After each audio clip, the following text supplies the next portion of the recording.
warahmatullahi wabarakatuh. Okay, based on my opinion, I can't remember the question. Tek bom tukar. Okay, Assalamualaikum warahmatullahi wabarakatuh. Today I got a topic: by learning other language, you can foster national unity. In my opinion, that it is not relevant, because what I believe is that in order to have unity, you need to focus on one thing only. By instill just one language to the citizens, you can get the unity lah among the citizens. The next point is that by having another language, it's just like worshipping other language rather than your default national language. It could raise another issue that about your default language. That may be a disaster to the nation, for a certain nation. Another thing is that I'm not saying that certain people shouldn't use certain. Okay. Assalamualaikum warahmatullahi wabarakatuh. I got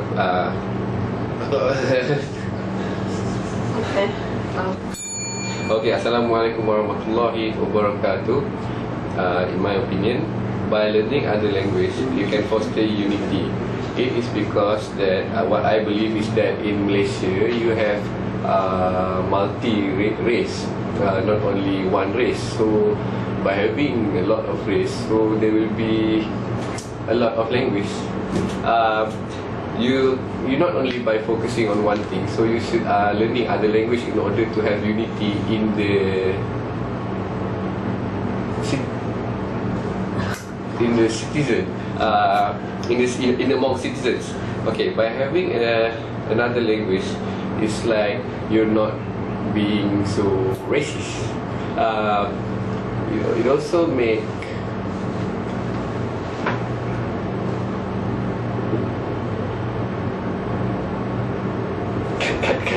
sorry.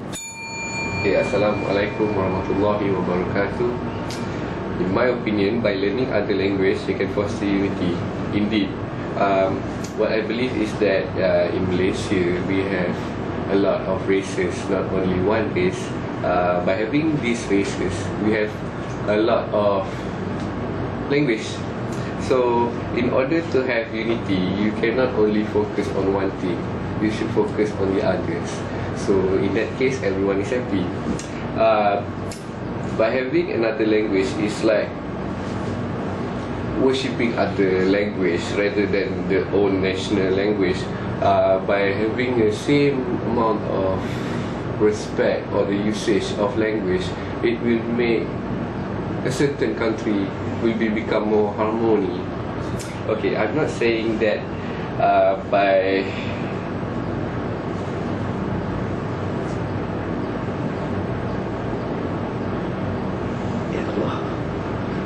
last.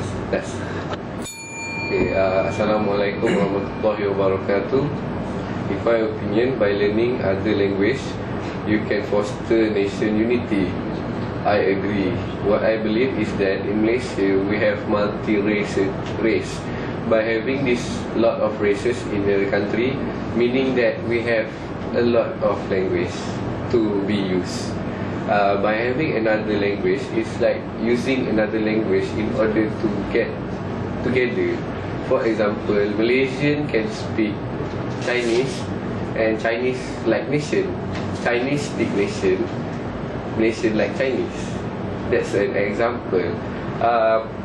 Rather than use only one default language, it is more interesting that you might want to learn another race, another language. Okay. Another thing is, I'm not saying that it is a compulsory or a must to learn another language, but for the sake, just bear in mind that it's just for the sake of knowledge.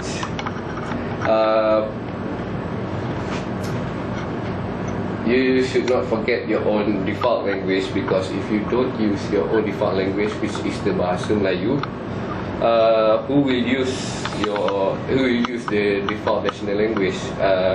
do you expect will use the language?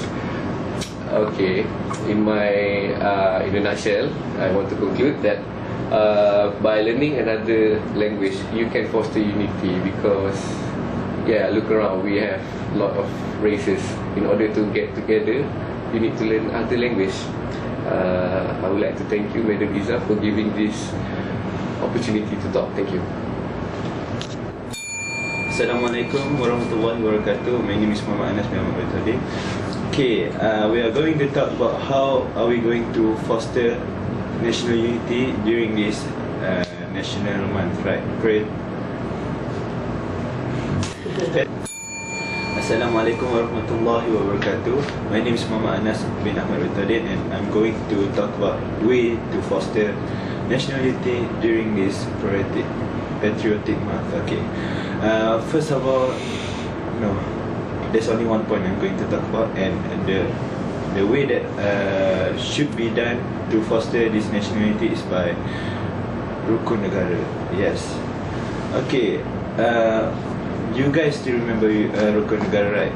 Kepercayaan kepada Tuhan, kedaulatan kepada Raja dan Negara, keluruhan perlembagaan, kedaulatan undang-undang, kesopanan dan kesusilaan.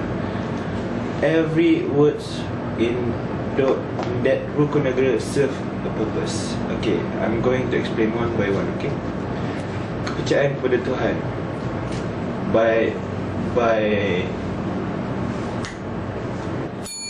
Assalamualaikum warahmatullahi wabarakatuh. My name is Muhammad Anas bin Ahmad Tadi, and today I'm going to tell about way to foster national unity during this patriotic month.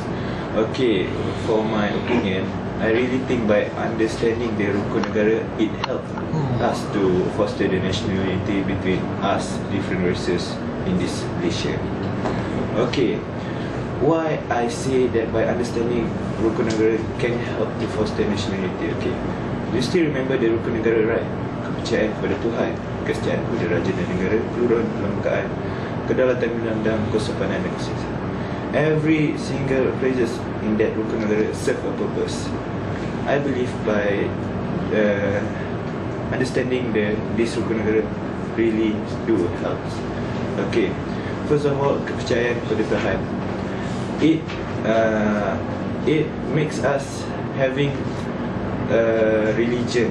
Yes, by having religion also make us learning a good moral.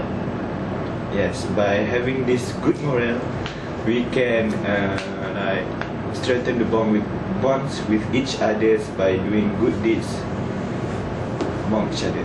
Right? Okay, that is for kepercayaan kepada Tuhan. Next, kesetiaan kepada Raja dan Negara.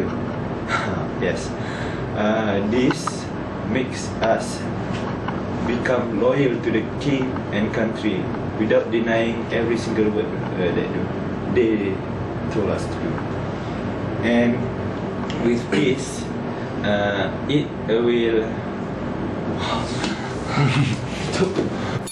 Assalamualaikum warahmatullahi wabarakatuh. My name is Muhammad Anas bin Ahmad Tadi, and today I will talk about way to foster national unity.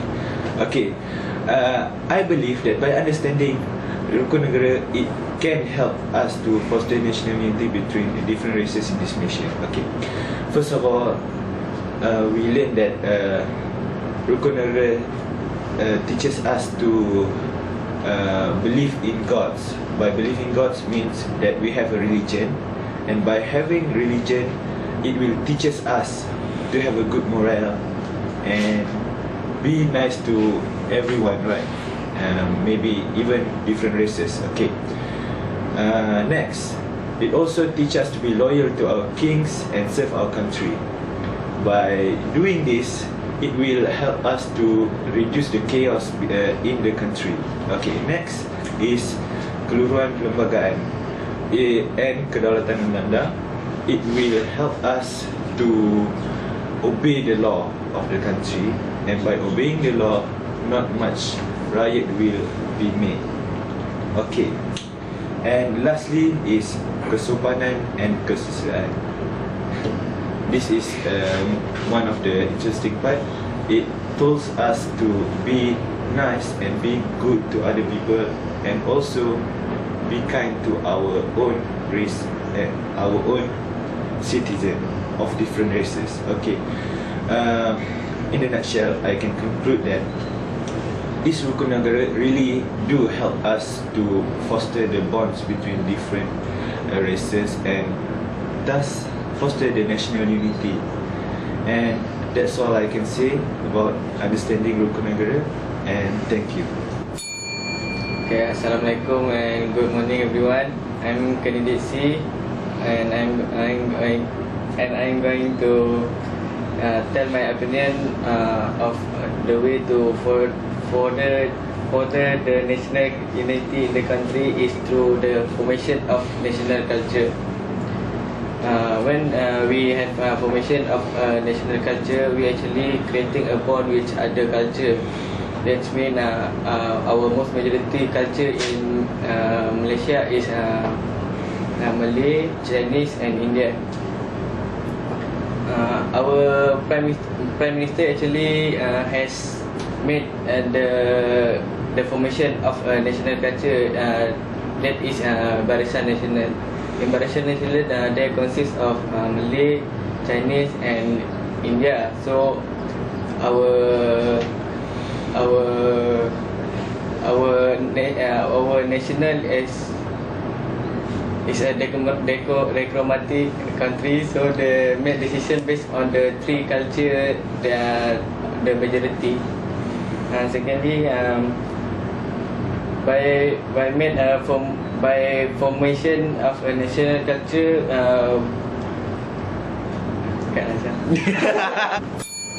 okay, Assalamualaikum and good morning everyone. Okay, Assalamualaikum and good evening. Good afternoon juga. Morning.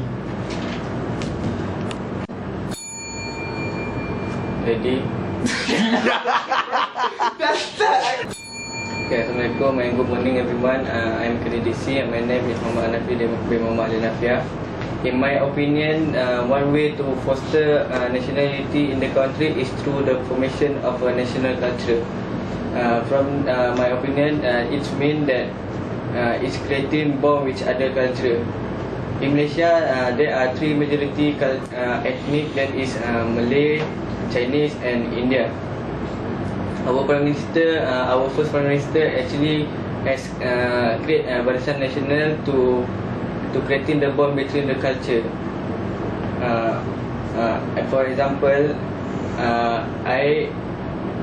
I know a second language, so I has made the formation of national culture.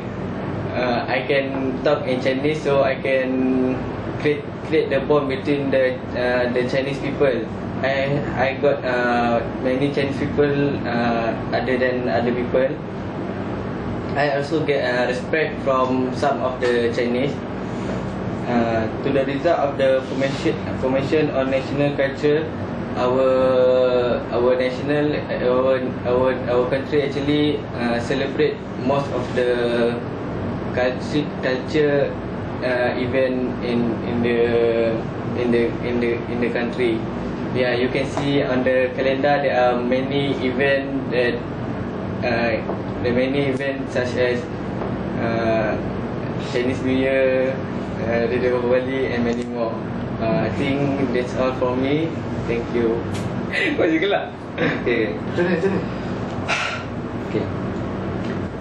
Okay, bismillahirrahmanirrahim. Assalamualaikum warahmatullahi wabarakatuh. I'm candidate D and my name is Muhammad Ashraf bin Badruisha. Okay, one way to foster national unity in the country is through the national language. Okay, I strongly agree with that point.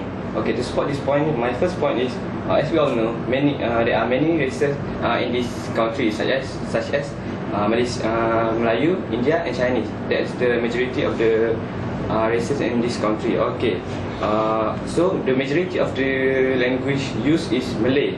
So even Chinese, India or other races, it will be more easier for them to understand what we are talking in our daily life. Okay, my second point is, we all know the language and we already acknowledge it because we learn the language since we were a child. Okay, we will understand what others says, so it can avoid us from have a negative thinking about the others. Okay, next, my third point is, we can show the true color of the nation. the good side of our nation's people. So it will be more wonderful if other countries people know our true color. Okay, as the conclusion, I strongly agree with this point that the national language can foster national unity in our country. Okay, that's all from me. Thank you. Okay, Assalamualaikum warahmatullahi wabarakatuh. Okay, I'm candidate D and my name is Nimam Ashraf Beni Badrul Hisham. Okay, one way to foster national unity in the country is through the national language. Okay, I strongly agree with this point. Okay, to support this point, I will what are you doing, John?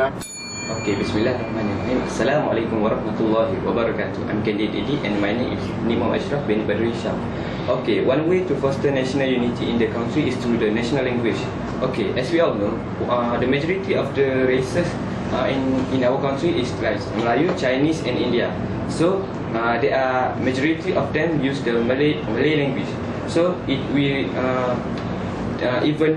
even Chinese or India, they will use our national language which is Malay.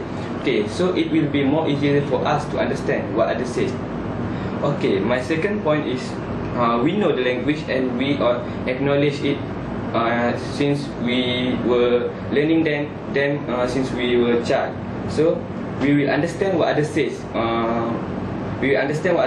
So we can avoid negative thinking about others. Okay, my third point is, which is the last point, we can show the true color or the good side of our people. So it can show the wonderful color about us, about our country, about our culture to other people from another country. Okay, as a conclusion, okay, Bismillahirrahmanirrahim. Assalamualaikum warahmatullahi wabarakatuh. I'm candidate D and my name is Nimam Ashraf Beni Badrul Hisham. Okay, one way to foster national unity in the country is through the national language. Okay, I strongly agree with this point. To elaborate my point, my first point is many races in this country. Okay, majority of Malay, as we all know, the majority in this country is Malay, Chinese and India. So majority of them use Malay language as their first language in this country. Even Chinese or India, they will understand, they will use this language in their everyday life. So it will be more easier for us to understand as the Malay people. Okay, next, my second point is we know the language and we acknowledge it since we were using it since we were child. So we will understand what others says. We also can avoid negative thinking about the others when they have in the group of Chinese only, so we can understand what they are saying. Okay, next, my third point, which is the last point, we can show the true color or the good side of our nation, of our nation people. So from that point, we can show it to the others, to the other civilization.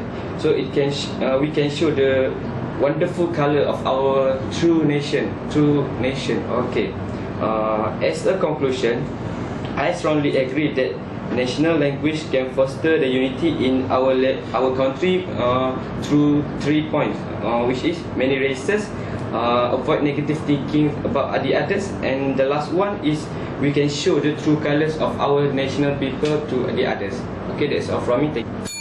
Yeah, Assalamualaikum to Madam Izzah Farida and fellow candidates. I'm candidate A, so I will discuss about snatch theft, and I think snatch theft is a big concern nowadays because we can see in our residents illegal drivers and also street racers are doing drugs and they will do anything for money. So this kind of people will do anything just for. Okay, next.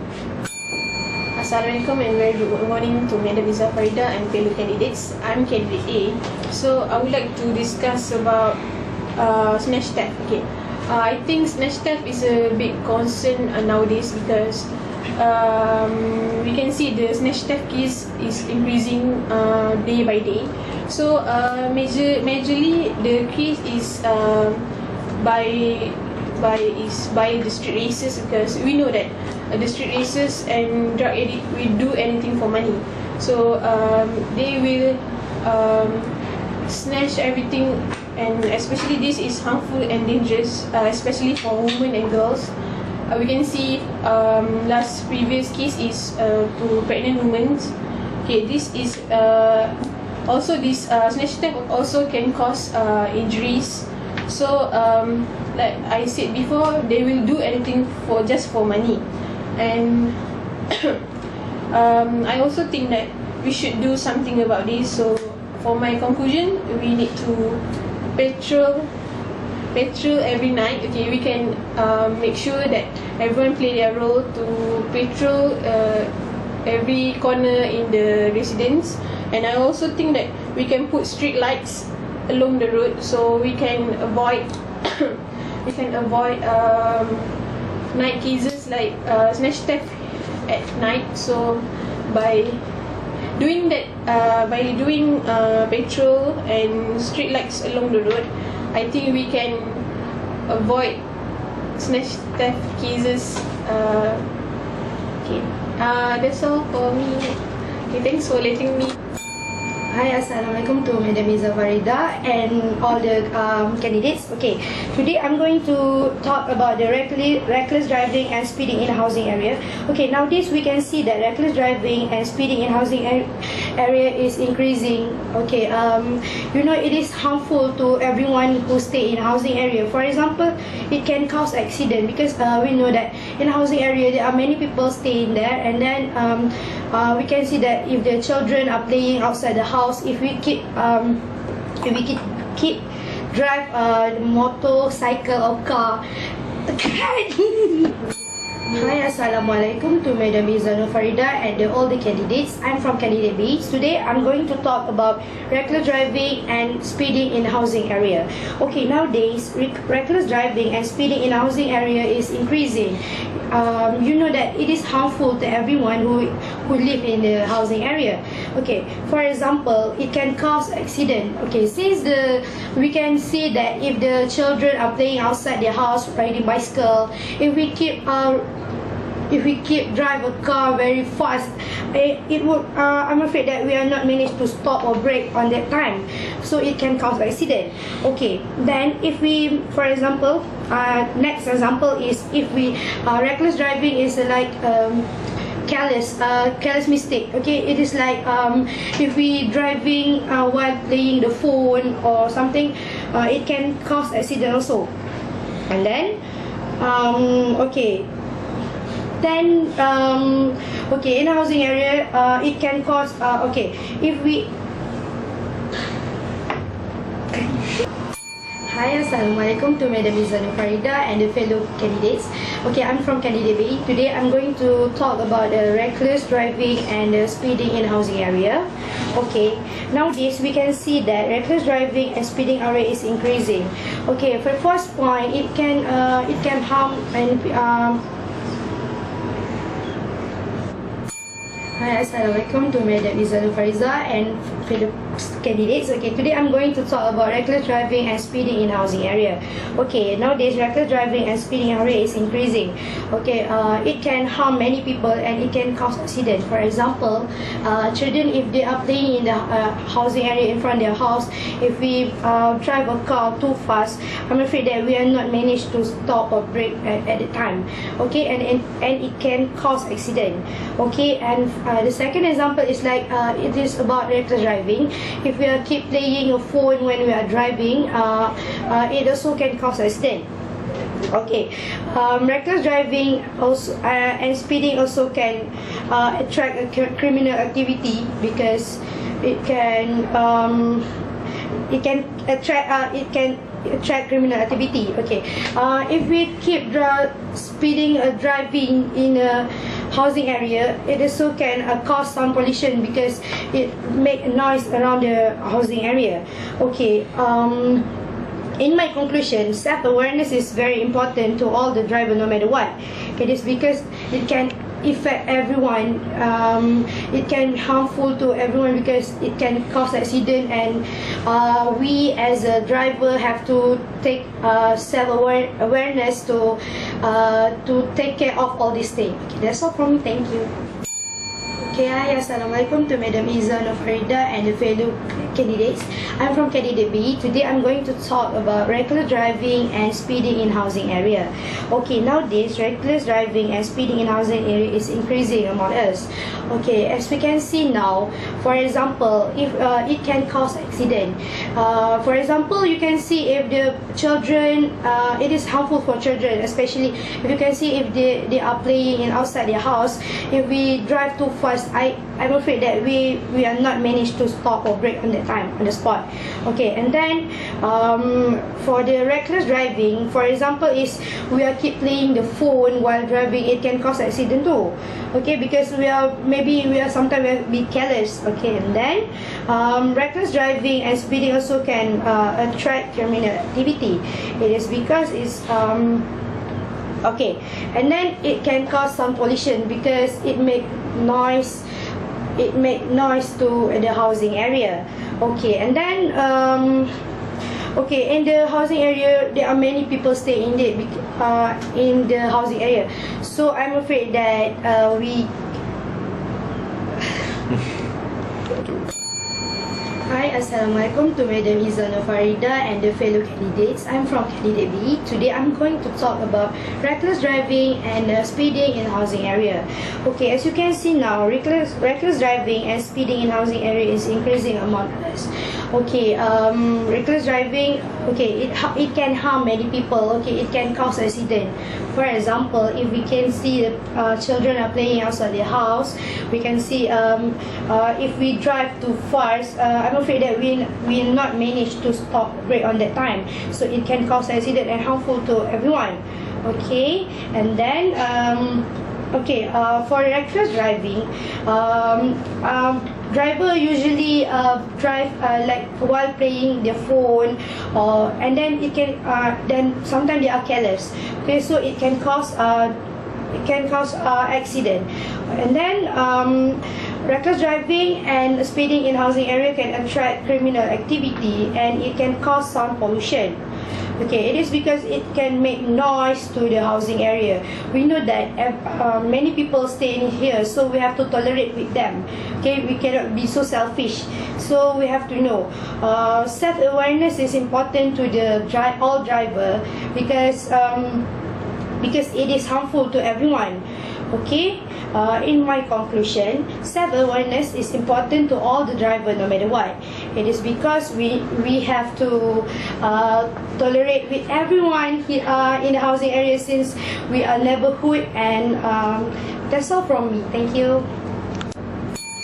Hi, Assalamualaikum to Madam Izzah and fellow candidates. I am candidate C. Okay, today I would like to talk about the lack of recreational areas in our neighborhood. Okay, first of all, recreational areas, meaning that is for the exercise in the matter of health, such as aerobic and stuff. It also will improve your health in order to make your more Hi, Assalamualaikum to Madam Izzah and fellow candidates. I'm from candidate C. Okay, today I would like to talk about the lack of recreational areas in neighborhood. Okay, first of all, the lack of recreational areas is getting really happen in this neighborhood. So I would like to suggest here is with the lack of these facilities is to beautify the area, is for the children, is for the adults wish to attract many residents on the neighborhood. So I think another necessity for these recreational areas is like a small pond and small gym. Okay, and for the recreational areas, we can do some exercise in the matter of health, such as aerobic and stuff. So if you go to recreational areas, it's not gonna be wasting your time. So rather doing nothing at home, it is better for you to do something for you, something for health, and it also will lead to when you go to recreational areas, it will prevent you from social issue like drug addict, street racer, robbery, and stuff like that.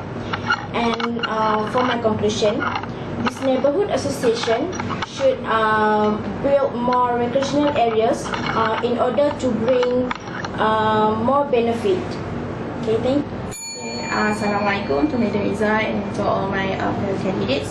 I'm Nazlin as candidate D, and today I would like to, my major concern is about the indiscriminate parking.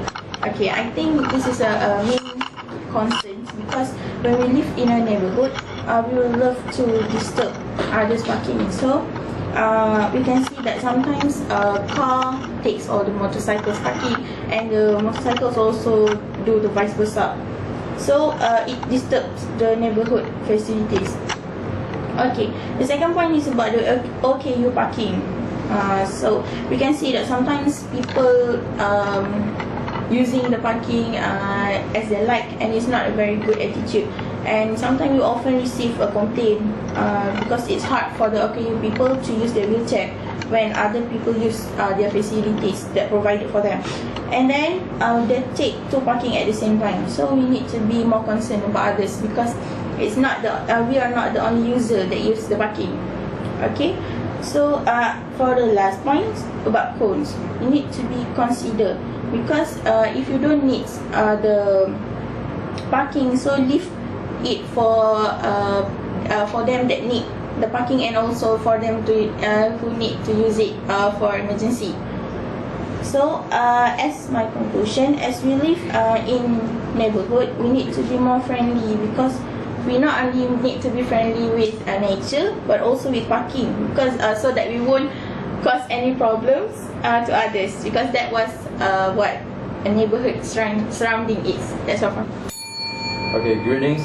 First for today, I am candidate A, and my question is about: do you think giving donation in cash and kind can help the poor? Explain. Okay, as for my first point, the poor can't afford because they are expensive.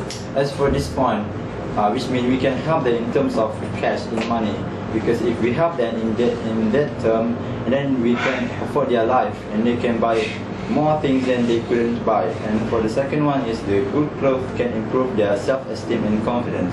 Okay, sometimes they can't afford to buy their clothes and necessities because they didn't have enough money to buy it. But if we support them in terms of clothing, then we can improve their self-esteem, because sometimes they can buy the new one. So when we give the new one, their self-confidence can boost themselves. And for the third one is frees them from using money to buy necessities and more nutrition food. Okay, if we support them in money, then we can help them by help them saving their cost to buy another thing. So that's how we can help the poor in terms of in cash and kind. So thank you. Okay. Greetings, I am candidate A for today, and my question is about: do you think giving donation on cash and kind can help the poor? Explain. Okay, as for my first point is the poor can't afford because they are expensive. Okay, sometimes the money value aren't the same as ours, because the poor, they value the money more than ours. Okay, and as for this term, the poor will buy another thing that they think is necessary for them. So they will buy something more important they shouldn't buy. Okay, for the second point is the good clothes can improve the self-esteem and confidence. Okay, as for this point, when we help them in terms of clothing, then they will feel confident, because sometimes clothing can improve the self-esteem and also themselves, because when we give nice clothing to them, and then they will feel appreciated and so on. Okay, as for the third point is frees them to use money to buy necessities and more nutritious food. Okay, when we support them in terms of food, and then they can buy another thing instead of they want to buy that food. Okay, So we help them in terms of cash, because when we help them, then they will afford more things to buy. Okay, and my conclusion is the first one, my point is the poor can afford because they are expensive, and the second one is group clothes can improve self-esteem and confidence, and the third one is frees them to use money to buy necessities and more nutritious food. Okay, that's all from me. Then I am candidate A for today, and thank you. Bismillahirrahmanirrahim. Assalamualaikum warahmatullahi wabarakatuh, and a very good morning to Bismillahirrahmanirrahim. Assalamualaikum and a very good morning. I'm candidate B. So my question is, you think providing homework guidance and free tuition classes can help the poor? Yes. My first point is weak in studies, and then my second point is go for their houses and teach them. My third point is take to them and talk to them and motivate them during coaching session. So for the first point is Allah, saya boleh. Bismillahirrahmanirrahim. Assalamualaikum warahmatullahi wabarakatuh, and good morning. So I'm candidate B. My question is, you think providing homework guidance and free tuition classes can help the poor? So for my first point is weak in studies, and then for my second point is go for their houses to teach them, and then for my third point is talk to them and motivate them. So for the first point is, normally the poor, they are weak in studies, they are always absent, and second is they are always their parents can't guide them. This is because when they are poor, they are facing hardship in their life. So the person that should help them in their homework guidance is the teacher themselves. So if the teacher help them, and then in their studies, it will help them for provide for. Bismillahirrahmanirrahim. Assalamualaikum warahmatullahi wabarakatuh, and good morning. So I'm candidate B. So my question is, you think providing homework and guidance and free tuition classes can help the poor? So for my first point is weak in studies, and then my second point is go for their houses to teach them, and then for my third point is talk to them and motivate them. So my first point is weak in studies. Why? Because normally poor people, they are absent at school. They are always absent. Because what? Because they are busy helping their family and then they abandon their studies because their parents cannot guide them. And then for my second point is go for their houses to teach them. Normally this is for the teachers or maybe their friends. And then what I'm saying, they go for their houses to teach them is give some homework or tuition. And then for my third point is talk to them and motivate them. Normally this is during the coaching session. When we go to the house, we give some homework and tuition. At the same time, we motivate them to give some inspiration so that they can continue their studies. And then little by little, they have some spirit, some high self-esteem, some confidence to move on and to be success in their life. And then as a conclusion, when they do improve some in their studies, they can improve their results, so their prospect better for good jobs in the future. That's all from me. Thank you. Assalamualaikum. I am the candidate C. My question is, you think providing homework guidance Assalamualaikum. I am the candidate C. My question is, do you think providing homework guidance and free tuition classes can help the poor? Yes. My first point are create awareness. Second point are organizing gotong royong, and the last one is prevention better than cure.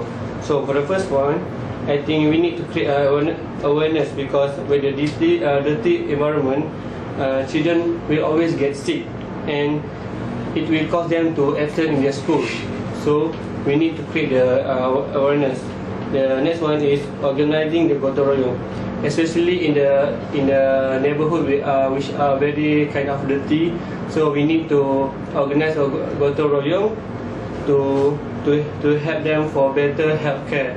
And with better healthcare, they can avoid of spending on medicine if their son gets sick. Okay, for the last point is prevention better than cure. Okay, if the awareness cannot be created, the parent will absent for their work and need to expend their living cost with the medicine on their son. So with the better health that we can create create a gotong royong, children can study better, and parents can go to the work without any worry and can increase their income. So yes, I think providing homework, guidance and free tuition classes can help the school. Thank you. Assalamualaikum warahmatullahi wabarakatuh. I'm candidate D, and my question is, do you think getting sponsorship for children's education can help the poor? For me, it's a yes. The first, there are 3 points here. The first one is we can have companies or wealthy people to help them. The second one is monitor the child's academic, and the last one is opportunity for higher education. So the first point is that we get to the first point. Assalamualaikum warahmatullahi wabarakatuh. I'm candidate D, and my question is, do you think getting sponsorships for children's education can help the poor? And my answer is yes. The first point is companies and wealthy people can help them in academic. For example, they maybe can afford the books, the fees, all the clothes. So this is their role to play in, to help them in maybe donate some clothes, books or whatsoever. And my second point is monitor the child's academic. Is something that we all know that people have their own strength in maybe some courses, so we can have free tuition for them to monitor their academic. And my last point is opportunity for higher education. This can make them have a better job in the future. Maybe we can send them to overseas something. So I think getting sponsorship for children's education can help the poor. Thank you.